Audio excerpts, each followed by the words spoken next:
지금은 60세를 신중년이라고 합니다. 그리고 70세 노인을 초로장년이라고 부릅니다. 그렇지만 말로만 중년 장년이면 뭐합니까? 그에 걸맞은 매력적인 포인트가 있어야 하지 않겠습니까? 그야말로 멋지게 나이 들어야 한다는 뜻입니다. 얼마 전 아주 유쾌한 모임에 참석하게 되었습니다. 지인의 초대로 함께한 자리의 장은 80대가 넘은 분으로 걸음걸이가 단정하고 앉은 모습도 흐트러지지 않았으며 참석자들이 올 때마다 애정어린 인사로 반겨주었습니다. 모임 내내 그분은 상대가 가진 좋은 점을 칭찬하며 서로에게 도움이 되는 조언을 하셨죠. 식당의 주인에게도 위트 넘치게 대하였으며 마지막에는 조용히 밥값까지 자신의 카드로 지불했습니다. 한 번도 염색하지 않으셨다는 머리는 화이트와 그레이가 어울려 더욱 단정한 모습을 보이셨고 하얀 셔츠에 자켓 차림은 꽤 멋있는 옷차림이었습니다. 10명이 모여 식사를 하였는데 모임이 파하고 집에 돌아와도 유쾌한 기분이 내내 들었습니다.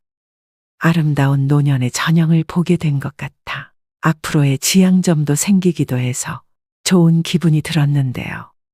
우리가 흔히 매력이 있다고 하면 용모가 멋지고 아름다운 젊은이들을 떠올리기 쉽지만 나이 든 분들의 매력은 경륜까지 더해져 훨씬 깊이가 있다는 것을 깨닫게 된 좋은 경험이었습니다. 여러분은 이 노신사를 보고 어떤 생각이 드시나요? 우리는 늙는 것이 아니라 익어가는 것이라 했습니다.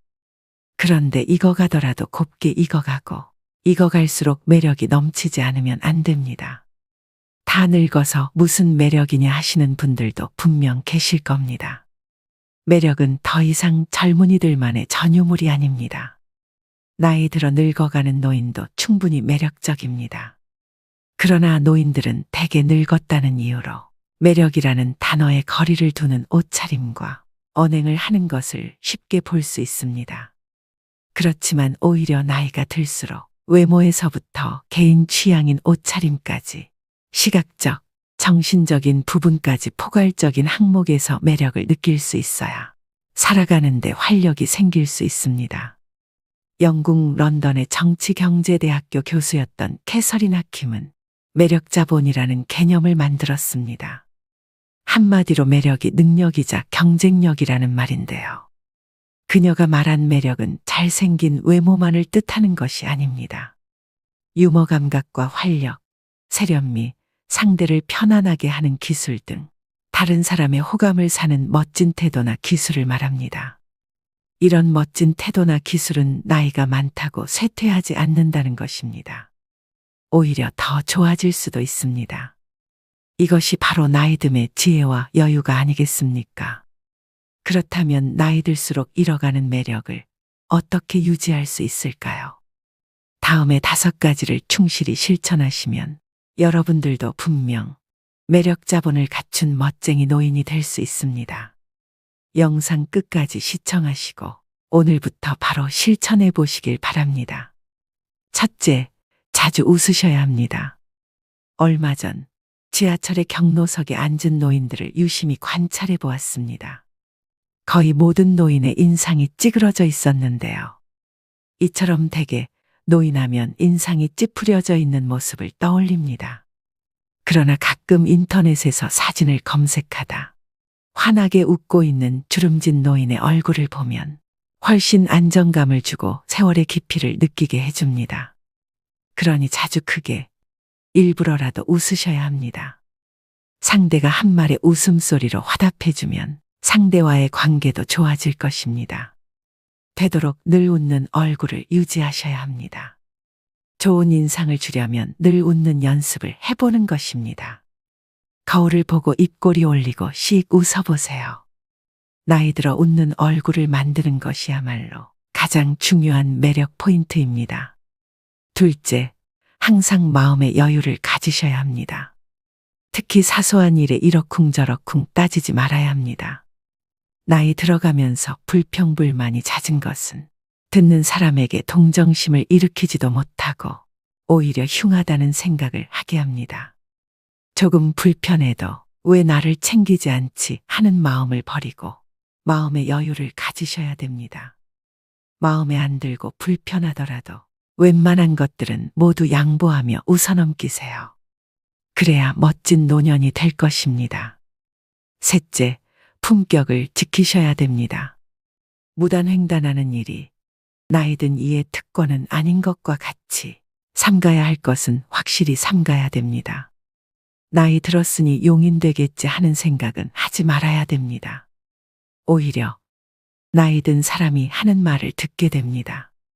또 젊은이들의 행동을 못마땅하게 여겨 잔소리하는 것을 삼가야 합니다. 하고픈 말이 있더라도 매우 중요한 것이 아니면 가급적 삼가하는 것이 좋습니다.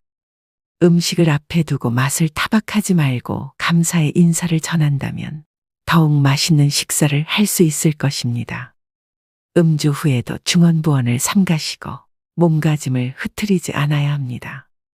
나이가 들면 청력의 손실로 목소리가 점점 커지니 말할 때도 주의 깊게 이야기해야 됩니다. 노인이라도 다 똑같은 노인이 아닙니다. 시기적절한 유행도 외면하지 말고 나이 들수록 자신의 외모도 다듬고 가꾸고 옷차림도 더 신경 쓰셔야 합니다.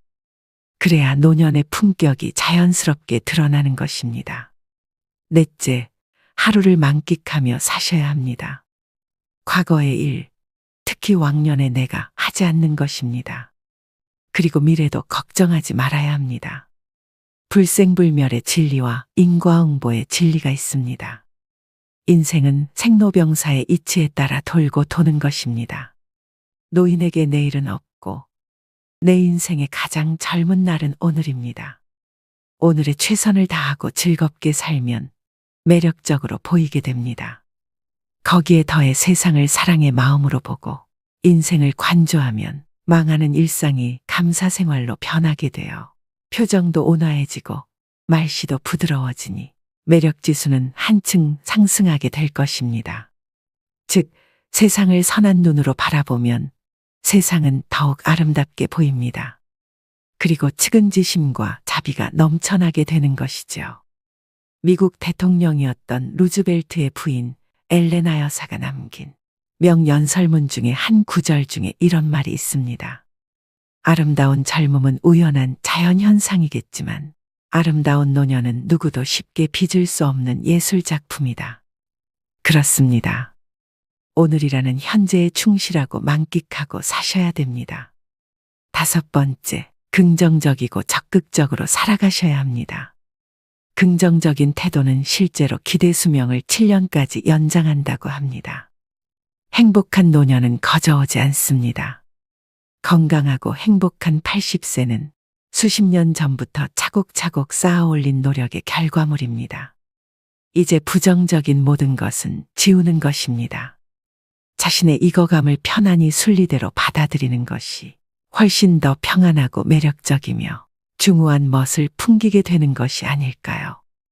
그리고 조금은 바보같이 조금은 믿으며 사는 것입니다. 베푸고 사는 것이 당장은 손해라는 생각이 들 수 있지만 오히려 멀리 보면 큰 이익으로 돌아옵니다. 베푸는 것에는 세 가지가 있습니다. 정신, 육체, 물질 세 방면이 있는데요. 재물이 있으면 재물로, 재물이 없으면 힘으로 도울 수 있는 방법을 찾아야 합니다. 어떤 조직에서라도 책임이 맡겨지면 망설임 없이 몸을 던져 정열적으로 책임을 완수하는 것입니다. 여러분 어떠신가요? 어떻게 늙어갈 것인가는 모든 노인들의 화두일 것입니다.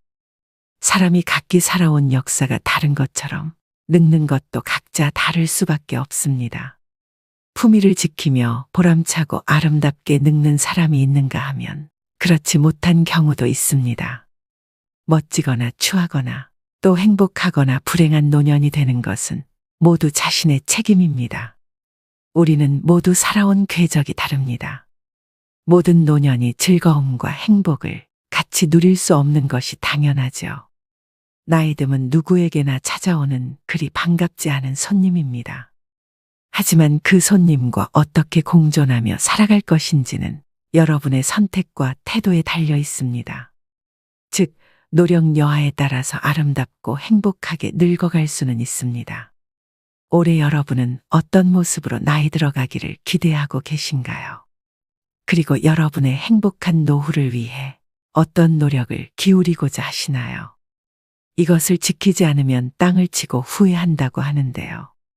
행복한 노후를 위한 원칙 5가지를 말씀드리겠습니다. 첫 번째는 더 이상 잃지 않는 것이 기본입니다. 어느 자산관리사는 어르신들께는 주식이나 펀드를 절대로 권하지 않는다고 합니다. 돈이 불어날 때는 좋아하시지만 팔지 못하고 나중에 손해를 입게 되면 괴로움이 이만저만이 아니라는 것인데요. 젊은이들은 다시 벌어서 메우면 된다고 생각하고 털어버리지만 어르신들은 다시 복구할 수 없다는 절망에 사로잡혀 일상이 무너지게 됩니다. 앞으로 일을 해서 돈을 벌 수 없고 모아놓은 돈을 가지고 죽을 때까지 생활해야 한다는 불안에 사로잡히게 되면 어딘가에 투자를 해야 될 것만 같기도 합니다. 그러다 보면 누가 뭐를 해서 돈을 많이 벌었다는 소위 카더라 이야기에 넘어가게 되어 노후 자금을 몰빵했다가 전 재산을 잃기도 합니다. 건강도 마찬가지입니다. 사람들은 좋은 것을 먹고 몸에 좋은 것을 함으로써 더 건강해지고자 노력하는데요. 고혈압이나 당뇨병, 고지혈증 같은 만성 질환에 걸렸을 때는 꾸준히 처방약을 복용해서 현재의 건강을 유지하는 것이 우선입니다. 검증받지 못한 건강식품이나 민간요법에 기대다 보면 현재의 건강도 지키지 못하고 후유증에 시달리게 될 수 있습니다. 두 번째는 자식은 없는 셈 쳐야 됩니다. 불안장애나 우울증으로 병원을 찾는 어르신 중에 상당수는 자식 문제로 스트레스를 받다 병이 생긴 분들이라고 합니다. 자식의 이혼, 범죄, 사업 실패 등 자녀를 걱정하는 주제도 가지각색입니다. 재산이라도 조금 있으면 자식들은 마치 부모가 일찍 죽기를 바라듯이 유산을 놓고 다투기도 합니다. 또 자식에게 물심양면으로 도움을 주다가 고생하는 어르신들도 적지 않은데요. 하지만 막상 부모가 어려움에 처했을 땐 자식은 나 몰라라 하는 경우가 부지기수입니다. 그렇게 자식으로부터 외면받고 마음고생하는 어르신들을 주변에서 흔히 볼 수 있죠. 경제적으로 자립하지 못했다고 해서 계속 퍼주면 내 노후가 먼저 무너지게 됩니다. 나이 들수록 자식과 부모 관계는 서로를 너무 많이 의존해서는 안 됩니다. 그래야만 정신적으로 건강한 노후 생활을 할 수 있는 것이죠. 자식에 대해서 신경 쓸 시간의 절반이라도 내 옆에 있는 배우자에게 서로 신경 쓰고 아껴주면 더 행복한 말년을 보낼 수 있을 것입니다. 세 번째는 새로운 관계를 만드셔야 됩니다. 나이가 들수록 고립되어 지내게 됩니다. 알고 지내던 사람들도 하나둘씩 건강상의 이유로 밖에 나가지 못하게 되는데요. 그 중에는 안타까운 병이나 사고로 죽어가는 이도 있습니다. 사회적 고립과 우울증을 예방하기 위해 지속적으로 사회 활동을 하고 마음 맞는 사람들과 꾸준히 만나면서 소통하는 것이 중요합니다. 여러분은 나이 들수록 제일 두려운 게 무엇인가요?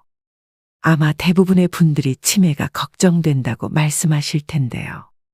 우울증은 치매의 원인 중 하나라고 합니다. 그만큼 노후의 정신 건강을 위해서는 외로움, 고립감을 극복하시는 게 가장 중요합니다. 친구를 사귀기 위해서는 사람들이 있는 장소에 가야 합니다. 기존의 인연을 이어가는 모임도 중요하지만 같은 취미를 가진 사람들이 모인 동호회나 봉사활동 같이 새로운 사람을 만날 수 있는 기회도 만드셔야 됩니다. 혼자 되는 것이 두려워 마음이 맞지 않는 사람과 계속 인연을 유지하시는 분들이 있습니다. 그런 점에서도 새로운 관계를 맺어 아프고 속상한 일이 있을 때 만나서 얘기할 이가 있어야 합니다. 네 번째는 나에게도 너그럽고 남에게도 너그러워야 합니다. 일생을 아주 단순하게 나누면 행운, 보통, 불운으로 3등분 할 수 있을 것입니다. 하지만 삶이 그렇게 단순하지만은 않지요. 행운과 보통의 경계선에 위치한 일이 발생하는 경우 누구는 행운으로 받아들이고 누구는 보통으로 받아들입니다. 즉, 삶을 어떻게 대하느냐에 따라 달라집니다. 항상 내가 맞고 남은 틀려야 한다고 고집하는 이는 자신이 틀릴 때마다 화가 나서 싸울 것입니다. 나도 틀리고 남도 틀리다고 생각하는 사람은 매사에 부정적입니다. 남편도 마음에 안 들고 자식도 마음에 안 들고 직장도 마음에 안 들고 나라도 마음에 안 듭니다. 가장 마음 편하게 사는 사람은 나에게도 너그럽고 남에게도 너그러운 사람입니다. 세상에 대해서 기대하는 것이 하나도 없다는 것은 희망이 없다는 것인데요. 하지만 세상에 대해서 기대치가 너무 높으면 매사가 불행해집니다. 사람도 일도 돈도 내 기대를 채워주지 못합니다. 따라서 나에게도 만족하고 남에게도 만족하는 삶을 살아야 합니다. 마지막 5번째는 현재에 집중해야 합니다. 옛날은 옛날이라고 생각을 하고 툭툭 털고 일어나야 합니다. 과거에 행복했다는 생각 때문에 현재가 불행하게 느껴져서는 안 됩니다. 과거의 트라우마로 인해 아직까지 불행에서 벗어나지 못해서는 안 됩니다. 미래에 대해서도 마찬가지입니다. 희망을 잃고 절망에 빠지면 현재도 불행해집니다. 장밋빛 미래에 현혹되면 현재를 대강대강 살면서 꿈을 쫓는다고 생각하기 쉽습니다. 과거의 잘못을 돌이켜보면서 같은 실수를 되풀이하지 말아야 한다는 점에서 과거 역시 무시해서도 안 되겠죠. 미래에 대한 희망도 필요하고 미래에 대한 걱정도 필요합니다. 하지만 삶의 중심은 언제나 현재여야만 한다는 것을 명심하셔야 됩니다. 행복하고 건강한 노년을 위한 필수 원칙 5가지를 말씀드렸는데요. 사람들은 살다 보면 흔히 지금보다 더 나빠질 게 없다는 말을 하곤 합니다. 하지만 과거가 현재가 되고 현재가 미래가 됩니다. 최악의 시점이라고 생각이 들던 과거의 한때도 지금 돌이켜보면 그때가 지금보다는 나았다는 생각이 들 수 있을 텐데요. 60살이 되면 50살이었을 때를 생각하면서 그때는 좋았다고 여기고 80살이 되면 70살이었을 때가 좋았다 여기기 마련입니다. 그렇기 때문에 나이 들어서도 매 순간 계속해서 좋은 추억을 만드는 것이 중요합니다. 젊었을 때의 추억만이 나이 들어 힘이 되는 것이 아닙니다. 누구나 100살까지 살 수 있는 세상에서 나이 들어서 만들어진 좋은 추억도 훌륭한 인생 미천이 됩니다. 마지막으로 노후철의 명심보감을 들려드리면서 오늘의 영상 마무리하겠습니다. 부르는 데가 있거든 무조건 달려가라. 불러도 안 나가면 다음부터는 부르지도 않는다. 아내와 말싸움이 되거든 무조건 져라. 여자에게는 말로써 이길 수가 없고 혹 이긴다면 그건 소탐대실이다. 밥도 제대로 못 얻어먹는 수가 있을 것이다. 일어설 수 있을 때 걸어라. 걷기를 게을리하면 일어서지도 못하게 되는 날이 생각보다 일찍 찾아올 것이다. 남의 경조사에 나갈 때는 제일 좋은 옷으로 차려입고 나가라. 내 차림새는 나를 위한 뽐냄이 아니라 남을 위한 배려다. 더 나이 먹기 전에 아내가 말리는 것 말고는 뭐든지 시작해보라. 일생 중에 지금이 가장 젊은 때다. 옷은 좋은 것부터 입고 말은 좋은 말부터 하라. 좋은 것만 하여도 할 수 있는 날이 얼마 남지 않았다. 누구든지 도움을 청하거든 무조건 도와라. 나 같은 사람에게 도움을 청하는 사람이 있다는 것을 감사히 생각하자. 안 좋은 일을 당했을 때는 이만하길 다행이다 하고 믿었던 사람에게 배신당했다면 오죽하면 그랬을까 하고 젊은 사람에게 무시를 당했으면 그러려니 하고 살자. 범사에 감사하며 살자. 적어도 3가지는 감사해야 한다. 나를 낳아서 키워준 부모에게, 이날까지 밥 먹고 살게 해준 직장에, 한평생 내조하느라 고생한 아내에게 감사하자. 이 3가지에도 감사함을 모른다면 사람의 도리가 아니다. 나이 들었어도 인기를 바란다면 입은 닫고 지갑은 열어라. 자식에게 용돈 주고 후배들에게는 가끔 한턱을 쏘고 아내와는 외식을 자주 하라. 어떤 경우에라도 즐겁게 살자. 현실의 고통도 지나고 보면 아무것도 아니다. 보고 싶은 사람은 미루지 말고 연락을 해서 약속을 잡아 만나라. 내일 죽는다고 생각하자. 오직 한 번뿐인 인생살이 순간을 소중하게 여기고 만나는 인연마다 귀하게 여기자. 오늘도 노후의 지혜와 함께 해주셔서 감사드립니다. 황금빛으로 무르익어가는 여러분의 지혜로운 인생을 언제나 응원합니다.